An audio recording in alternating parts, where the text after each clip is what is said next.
on which Titian was working in 1576, when Venice was ravaged by yet another gruesome plague. Titian died on the 27th of August of that year, although not actually of the plague, but it got his son soon afterwards, along with nearly 70,000 Venetians. And so Titian was buried in the splendid Frari church, surrounded by two of his most accomplished masterpieces. Titian was the brightest star in the dazzling firmament of 16th century Venice, whose use of colour and light transformed European art, and whose physical expressiveness began a revolution in painting. His work was sought and owned by many of the most powerful people in his world, making him perhaps the first truly international artist.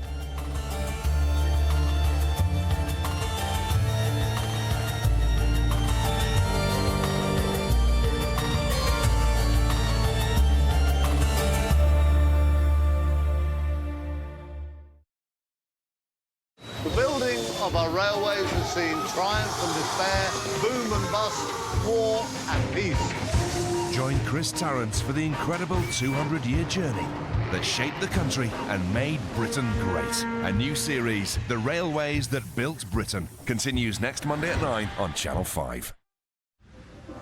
Sick, injured and orphaned animals get a little helping hand now here on Channel 5 in Wildlife SOS.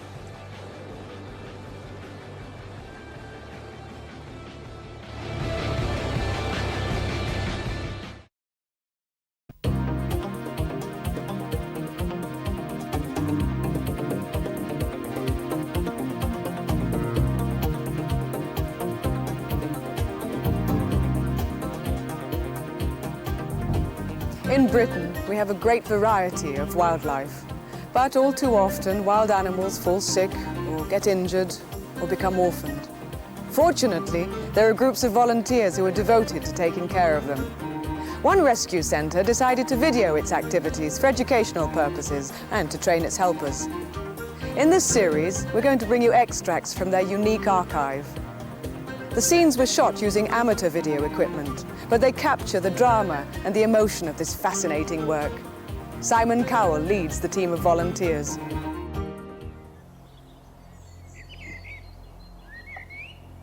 On May the 13th, 1996, the centre suffered a terrible fire which destroyed all of the rehabilitation unit. When dawn broke the following morning, the situation seemed totally unreal. It seemed as if we could never recover from this disaster.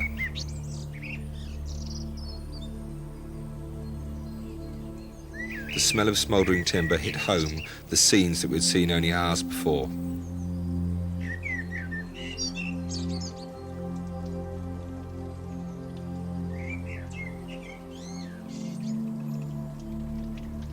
The animals that had been bundled into makeshift cages still appeared totally traumatised, but this at last began to force me to think of their welfare. If we did not fight back, they would be denied the chance of returning to the wild. We owed it to them, even if nothing else mattered.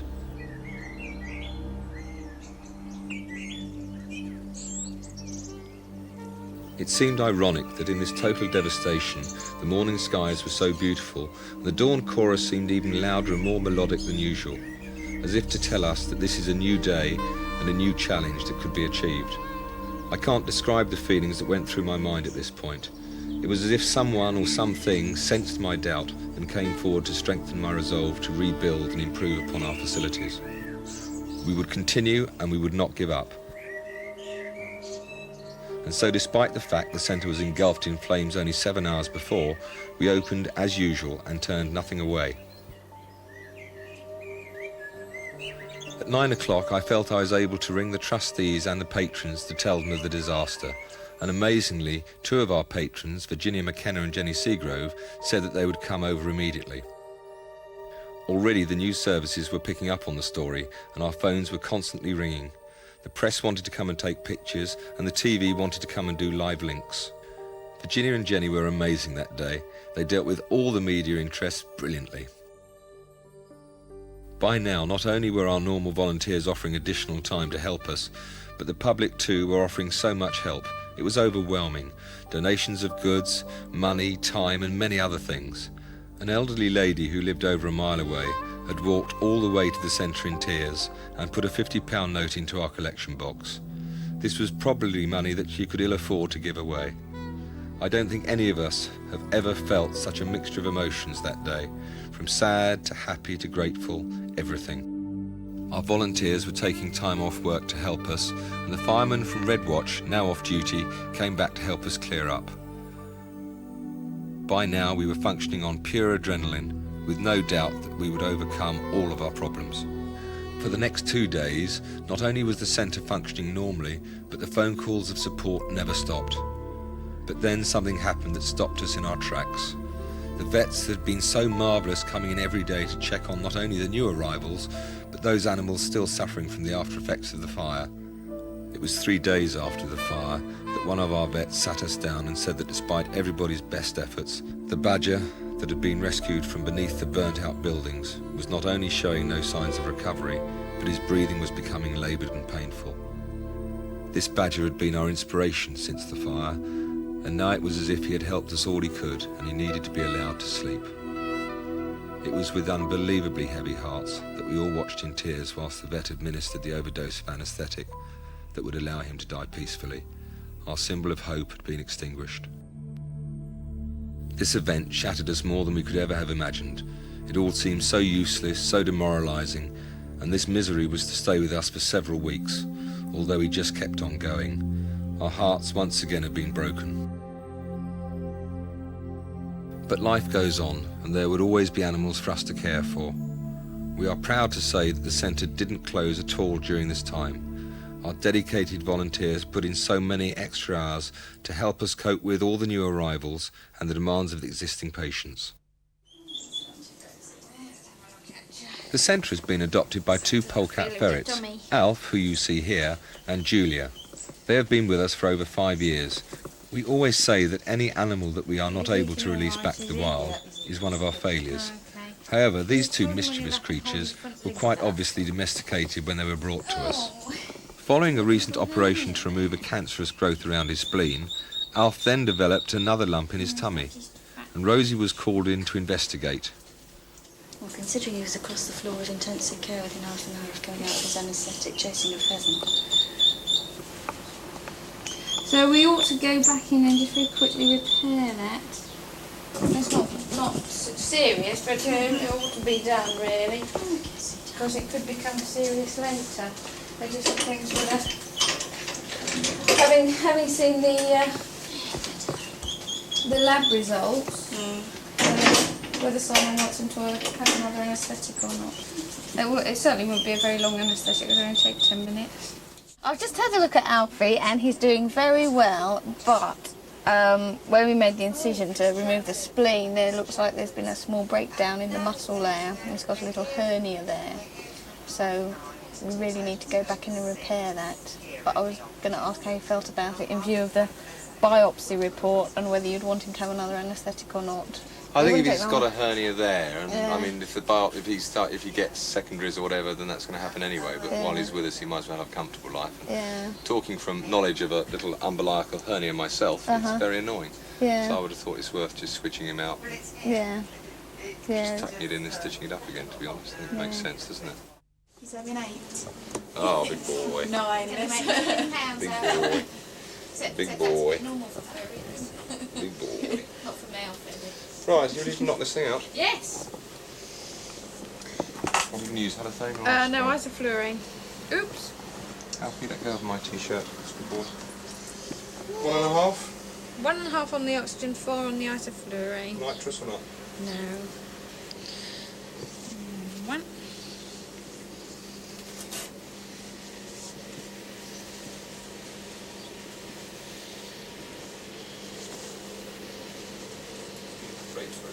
Sorry? Big enough drips. Yes. Only just. I will only just manage. Burying him? Right.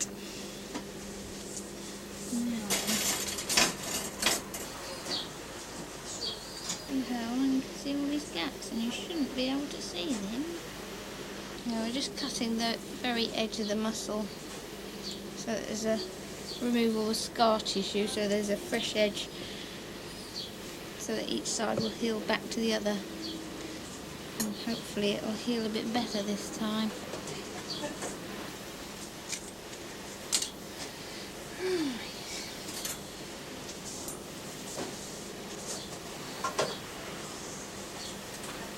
What are you doing? I'm doing a treble and then 3 singles. Right. Alf's been at the centre for, I guess, now, longer than I care to remember, at least 5 years, I think. He came in, he was found, I think he was the one who was found wandering along the A3. It was pouring with rain. He looked in very bad condition, but nothing like as bad as Julia. Looked just very weak and very thin. And, that's why we were told just after we did it that you should never put 2 polecats together straight out of the blue. And the helper who was on duty that day didn't actually know that. Put them straight in together, and within 3 months it was a Daniel Steele novel gone berserk. They were totally enamoured with each other and have never been separated since. And if actually we ever do take one of them fundraising and leave the other one here, all hell breaks loose until they're reunited. The operation was both short and totally successful, and it wasn't long before Alf was reunited with Julia and their hectic social life resumed. Alf and Julia are very well-known stars at the many talks that we give to schools. They are wonderful at entertaining the children whilst getting across our wildlife in danger message. The sad fate of the badger who had been put to sleep after the fire came home to me again one evening when we were able to release this badger. He had now recovered from being hit by a car several days ago. We try to release our patients back to the wild as soon as possible. It is often incredibly difficult to judge when this moment should happen. It is very hard to examine wild creatures unless they are under anaesthetic. X-rays will show broken bones, but sometimes a muscular problem is only visible when the animal is moving. Having watched this badger on closed-circuit television at the centre, all looked fine, but it was not until he tried to run on release that we could see a slight problem. He seemed worryingly weak on his left back leg. But this problem soon disappeared as he ran to freedom. Occasionally a patient will develop a type of cramp whilst being transported for release. However, this soon passes so that they can run normally.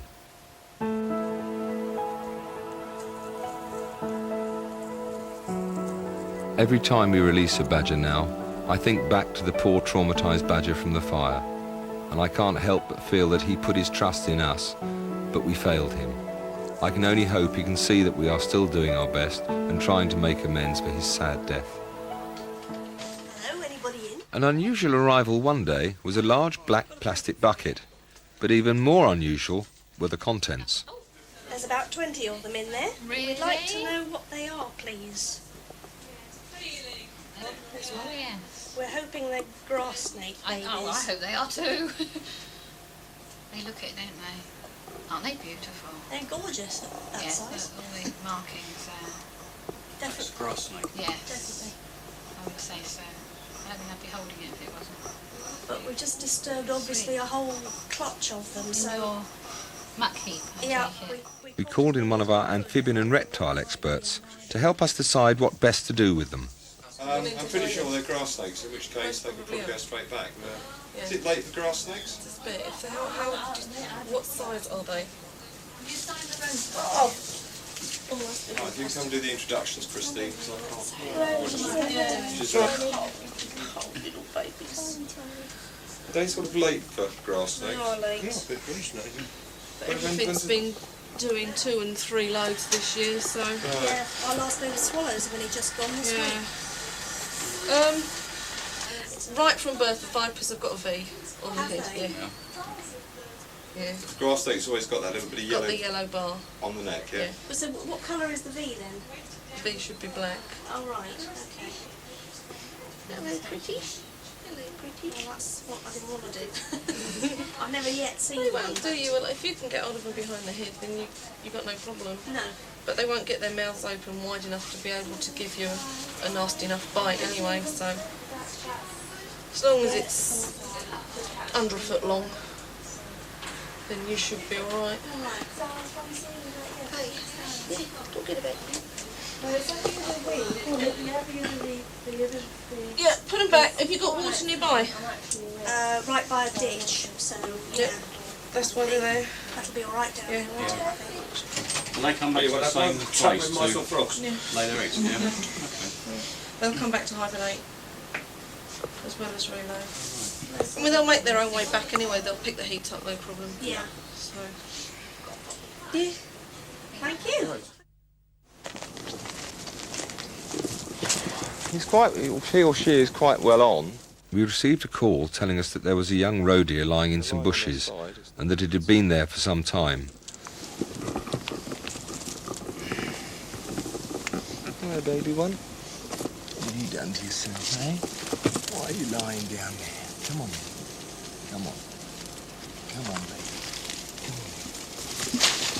Right. Shh, shh, shh, shh, shh. Come on. What have you done to yourself, eh? Where's your mum gone? Where's your mum gone, eh? Where's your mum gone? Come on. I know. Come on. What's the matter? What's the matter, eh? What have you done to yourself? It is during May and June that we start to see young deer. They are one of the most difficult species to deal with. If you see a young deer lying alone, please do not rush to pick it up. Adults will often leave their young for up to 6 hours. Once handled by man, it is nearly impossible to return them back to the parents. So please stand back, monitor the situation, and ring a wildlife centre who will send someone out to check. Only if the deer is in danger or obviously injured should you interfere. Also, at all times, but particularly during the spring and summer, your dog should be kept under tight control, because another of our worst problems are where dogs have attacked deer. Put your legs under, you'll be more comfortable. Come on, put your legs under. Here we are. Here we are.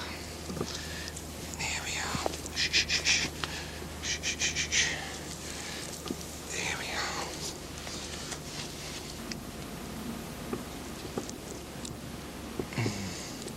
Thirsty. I suspect she's either been... I don't think it's attacked by a dog because there's not enough marks, but she could have been hit. There's certainly marks on her body where she's been hit either by somebody or something. So it's going to mean... I mean, she's well on. She's probably 12 weeks old. Yeah, no, she's probably about 12 weeks old. She's losing her spots as well. If she'd been lying up on her haunches under there, that would have been fine. I would have left her there. Because she's lying down, it's not the way they should be lying at all. The neck's quite stiff. So we'll give her... She's moved during the Right, day. she's probably just swiveled around. She's been lying around, but she's swiveled, and I think that's why she's... Yeah. We'll give her anti-shock treatment and fluid therapy as soon as we get her back. Well, his legs work, Yes. but it's not able to stand up.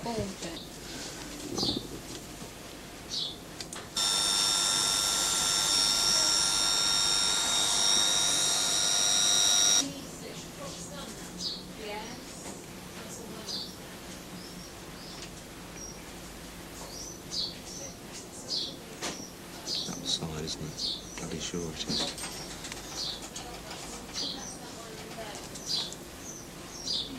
Lovely.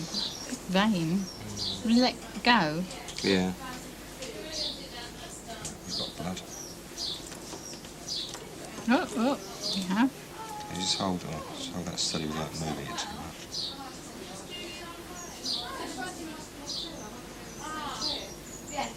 Right, how are we doing?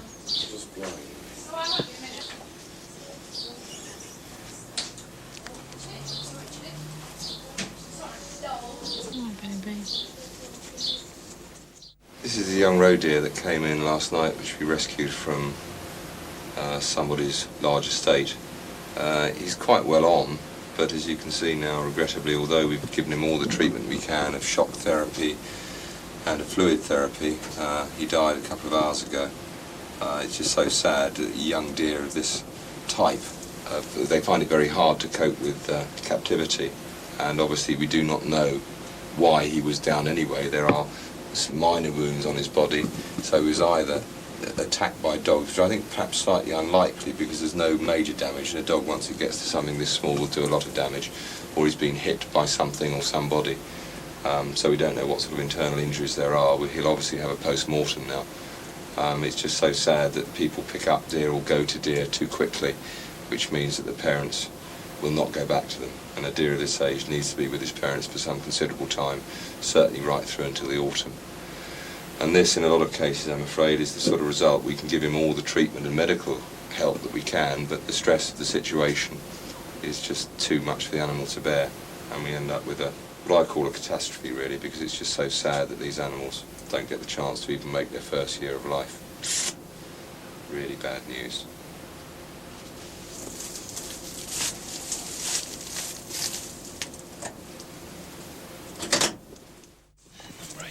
A prickly problem of the hedgehog kind. Whilst casting no aspersions on hedgehogs, they are possibly not quite as sensible as they should be, and they tend to follow the theory that if the nose fits through a gap, so will the body. I'm afraid this causes many problems for our little prickly friends, and they often come to us with plastic ring pulls, plastic netting, tin cans, and other such objects stuck around their neck. All right, we'll take him This back. poor animal had got stuck in a chain link fence at the bottom of the garden. Feels quite heavy. How did you find him?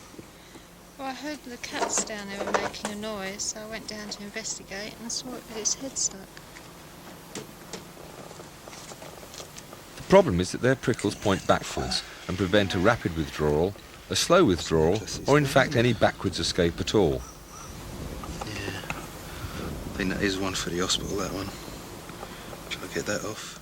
When you are next out walking, please do look down and around. Chain link fence, sports netting, and many other hazards only too often cause injury to our wildlife, especially the hedgehogs.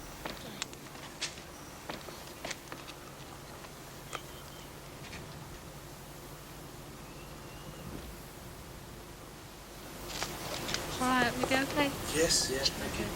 Right, thanks a lot. Bye.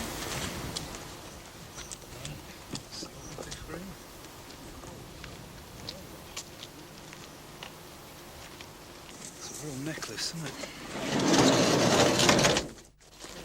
Let's see if we can help him with this one.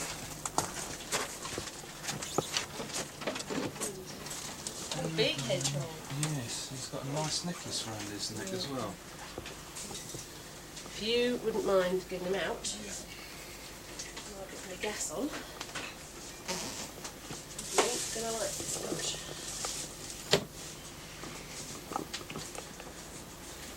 Kill me, matey. Extractors off. You just cut. So that's actually, is that metal? Yeah. You got some wire cutters with you? Well, I have, but I mean, this stuff, you should be able to Unravel it? Yeah, Okay, I've got it's it. that sort of Okay. Let's get him knocked out. Susan was easily able to sort out the problem. When a hedgehog is under threat, it curls up in a tight prickly ball. Interestingly enough, the only natural enemy of the hedgehog is the badger, who with its long, strong talons is able to uncurl the hedgehog. Fortunately, a light anaesthetic serves the same purpose, and as the hog relaxes, it uncurls. Getting legs out, we're halfway there. Got some bloody bits around here, if I get them. Very swollen around his neck. So he's got his head through there, George.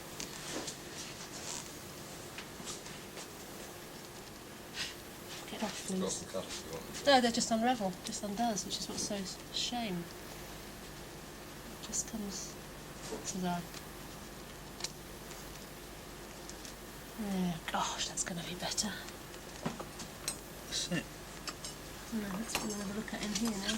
Don't get too close, boys, or else you'll be itching all night. I'll get it in while he's still unconscious, because it stings a bit, I am assured. Whilst there was no major damage, there were some superficial wounds, so Susan decided to put the hedgehog on a course of About antibiotics. Here, I think. I've got fleas in my hair, I can feel them. Oh, he's coming round beautifully, look at that, isn't that good? She's coming round, I'm so sorry. No, she's moving, that's great. What's all this all over her? Did they put flea spray on her or something? Don't know. They didn't. I do wish people wouldn't do it. People think they're being kind, and they put flea powder. And they don't realise that these little tiny mammals breathe in all this powder, and then it gives them very deep lung problems. He says, "Thank you very much, everybody. Thank you." Join us next week for some more glimpses of the challenges facing wildlife and the people who care for them.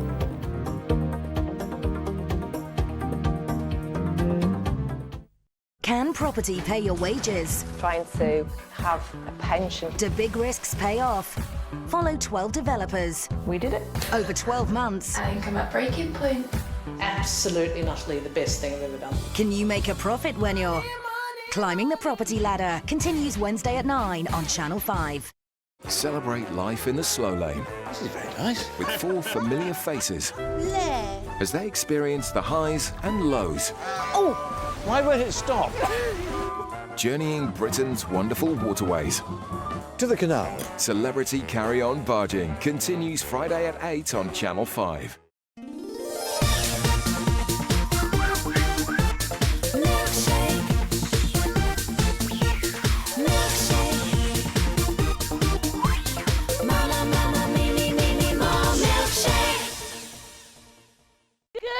Milkshakers, it's the day of love. It's Valentine's Day, yes, and we are going to have a lovely morning.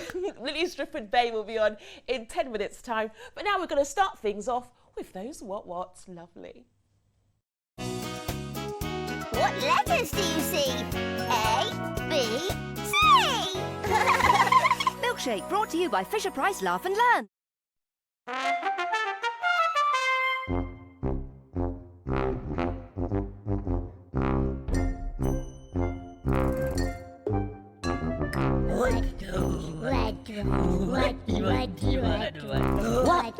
What will they be? Will they have claws? Will they have paws? Will they have noses for sniffing at roses? Will they have flippers or feet for their slippers? Will they grow feathers or skin made of leather? What about wings or tentacle things? Will they have beaks or tummies that squeak?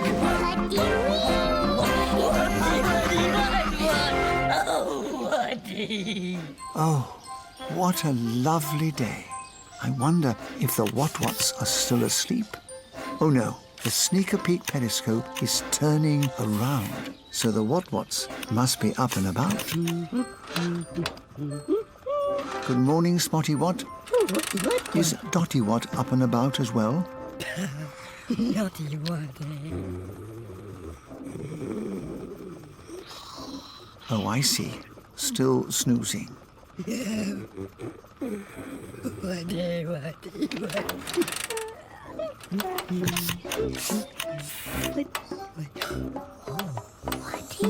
Oh my, what a lovely colour that is.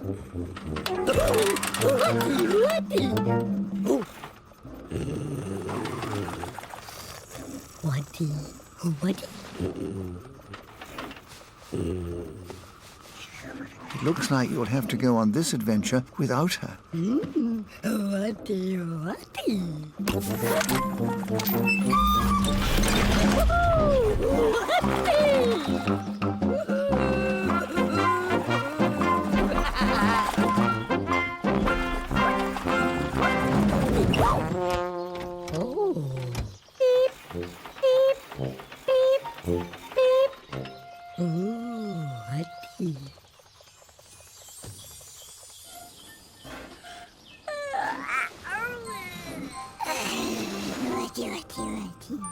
Good morning, Dotty Wat.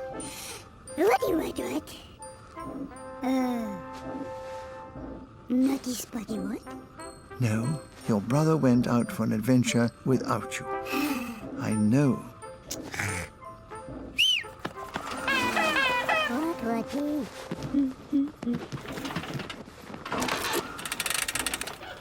Oh, Spotty Wat.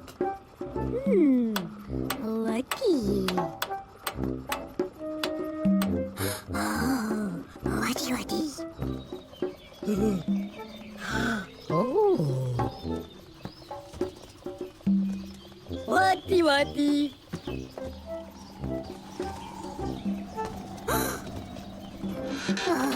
Spotty Wat. Oh. Oh, Watty. Oh. What?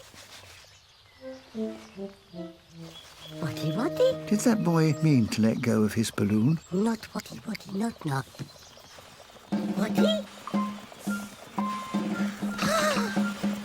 Watty Wat, Watty!